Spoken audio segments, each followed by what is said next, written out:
Oh, hey, how y'all doing today? Welcome to the Potter's Hands Backyard Nursery and Homestead. Today we're going to talk for a few minutes about worm farming, something that right now we are having somewhat of a problem with. As you can tell, well, you can't tell by me, I'm in short sleeves, but Sherry is wearing a hoodie. She's got on a toboggan, and she's all set for winter, and I'm out here digging through here. My hands are cold, but the rest of me, I'm fine. Cat's out here playing around. So we're out here today. We're going to talk for a few minutes about the misconceptions of worm farming. First of all, as cold as it is out here, this is not the prime setup. I should actually have bales of hay around these, keeping the worms nice and secure and warm. They're outside because that's the place we have to keep them. I'm going to improve this setup later, but as you can see, I was digging through here and I was just looking for worms, and there are red worms in here, but you can see how slow they are. They're not moving very fast. He's moving himself around a little bit, but they're not moving very fast. They don't like cold weather. Now, that's not really what I want to talk about though. So we're going to walk over here for a second. I'm going to show you something. So right here, one of the things that we try to do is we try to conserve everything. If we can reuse a container, we reuse a container. If we can reuse water out of the nursery, we'll reuse water out of the nursery. So one of the things that people are really confused about is the difference between leach-it and worm tea. Now, worm tea is not something you drink, and I did have somebody ask me that the other day. They were like, you drink worm tea? No, we don't drink worm tea. I'm not sure how healthy that would be. But what we do is we make worm tea. Now, I'm going to show you the difference real quick between leach-it and worm tea. So if this container right here, and you can show them the bottom of this container, that there's nothing in it except for some just dirty muck in the bottom. I'm going to set this in the top of it for a minute. All right, now if you have a 2-container worm system, and like you see worms in here, there are little worms all over in here, like this guy right here, and he's gonna meet a fate in a few minutes, by the way. So if I take this water and I pour it in here, and once again, this is dirty water because it's water that we've been using. You're like, well, you're going to kill the worms. Actually, I'm not, because in the bottom of this, there are holes in the bottom of this container. So this water is slowly but surely going to flow out. If I move this around and open up those holes, the water's going to go to the bottom and it's going to flow out. It's not going to bother the worms that are in here for right now. But what I really wanted to demonstrate to you, if I take this out, is that in the bottom, you're going to start to see a little bit of muddy water. Now, people look at this and they go, well, that's the best thing for your plants you can get. This is not worm tea. Guys, look at me. Look at me, guys. This is not worm tea. This is what's called leach-it. All this is useless, dirty water. People go, no, that's worm tea. That's how you make worm tea. Guys, that is not how you make worm tea. A lot of people have a misconception that worm tea is made just by what leaks out the bottom.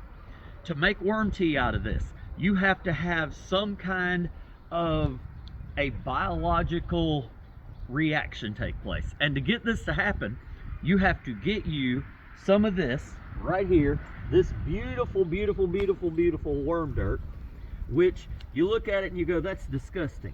Let me tell you something about that dirt right there that's on my hands. This stuff is gold. But the best way to do this, you would have to take this, you would have to find an old pot somewhere, like a boiling pot or an old metal pot. You would set it on a stove. You would take a couple of hands full of this and throw it in that pot. And I'm going to act like this is the pot right here. You would take a couple of hands full of this. You would drop it in the pot, just like I'm doing right here. You would take that and you would boil it on the stove. Naturally, you're not going to boil that because it's plastic, but if you had it in a metal pot, we're using our imagination here.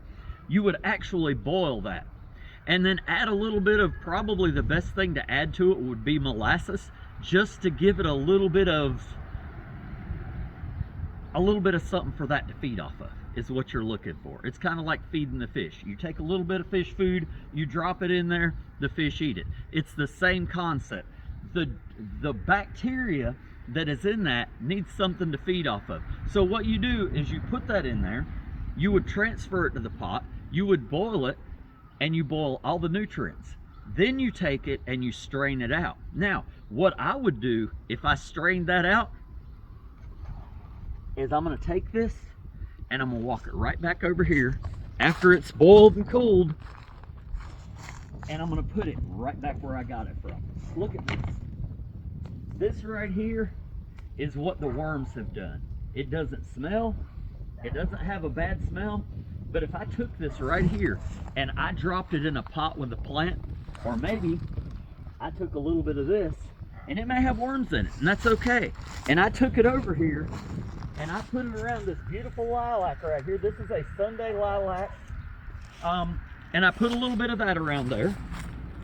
And I'm gonna get just a little bit more. And I'm gonna take it over here and I'm gonna put it around it. You can put as much of this as you want to around this plant and it's not gonna hurt it. But then I'm gonna take some water and I'm gonna do that. And the bacteria that's in that water and everything else is gonna activate that.